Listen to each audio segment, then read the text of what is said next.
فَلَمَّا اَعْتَزَلَهُمْ O zamanki onları terk elədi İbrahim Aleyhisselam. وَمَنْ يَعْبُدُونَ مِنْ دُونِ اللّٰهِ Ve Allah'tan geri ibadet edilen terk elədi. وَهَبْنَا لَهُمْ Allah Teala buyurur ki وَهَبْنَا لَهُمْ Biz ona bəxş etdik. Vahab adın deyir. Vahabi.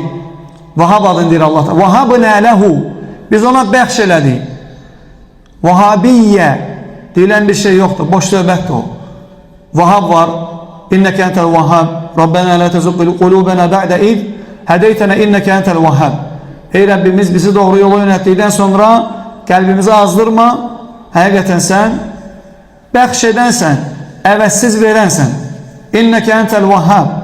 Həmin adından Allah Teala burada feil işlendir. Vahabna lehu. Biz ona bəxş etdik. Verdi ona kimi? İshak. İshak'ı ve Yakub ve Yakub'u nevesi. İshak'ın oğlu. Aleyhisselam. Ve kullen cealna nebiyye. Nebiyle diyorlar. Peygamber ilemiş onlar.